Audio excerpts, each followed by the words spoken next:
So when we hear about a certain herb and we hear this name it's, for example, we use maca extra, and, it really does make a huge difference how these plants are grown and how they're, utilized in the formulation. It's huge. I mean, there's a real craftsmanship.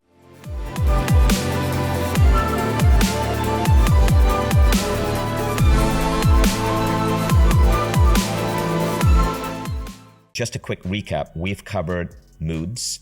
We've gone specifically into creativity and analytical thinking improvement. We've looked at improving energy. We've looked at confidence. We've looked at relaxation, and we've looked at focus. And we're about to go into the final stack, which is libido, right? So 7 different areas, and you're going to get the full list from 2 of the most brilliant minds in the field. And what I love about this conversation is that both of you actually are competitors in some way. You're friends. We're all friends. We have companies that compete, but this is why it's so good to have Barton here as well, because we get to challenge each other. You get to hear 2 different viewpoints, and you can decide which procedure is right for you, whether you want to go with high-end supplements which are put together in a unique pill, such as from upgraded formulas, or you want to go with Sean's approach, which is getting the individual ingredients and then testing. So I hope you appreciate the beauty of having 2 competitors sitting here with me who also happen to be great friends with a high degree of respect for each other.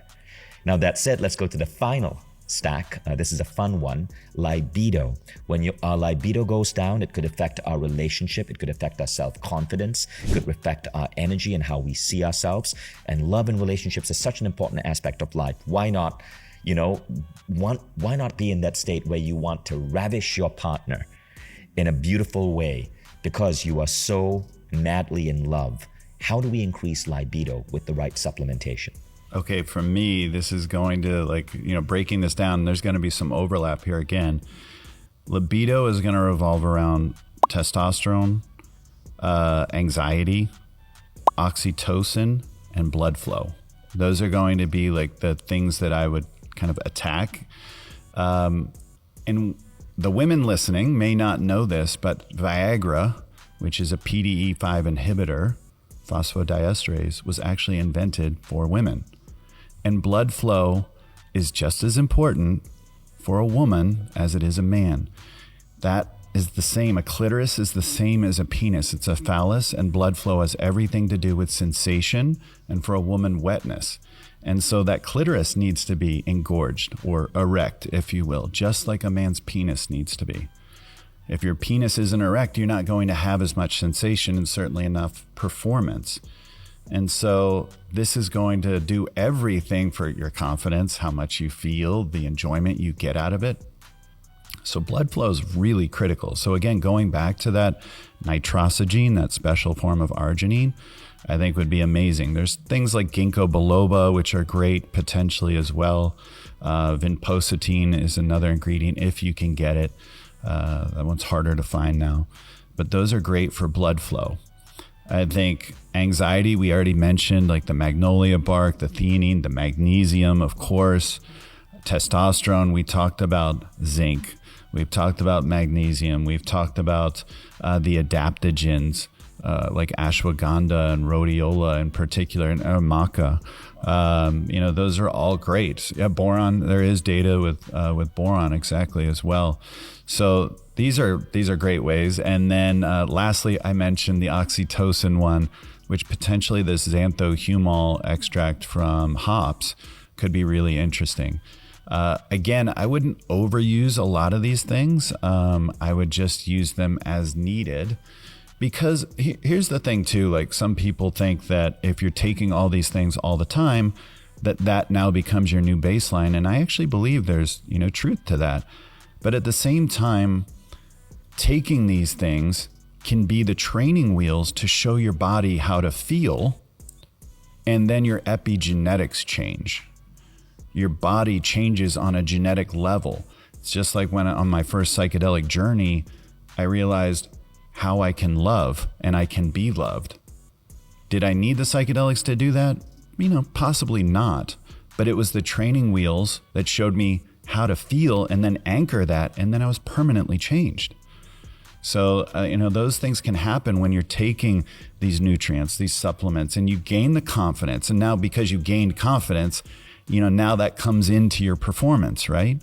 So that's important to think about as well. That's beautiful. So Barton, what would be your advice? Anything that Upgraded Formulas offers? Yeah, absolutely. So there's one compound we haven't talked about yet in Upgraded Tea, which is LJ100. Mm-hmm. LJ100 is like the most studied thing for increasing testosterone, which is going to really help. We also have French. And again, for men and women. Yeah, for men and women, exactly what you said earlier. Long Jack.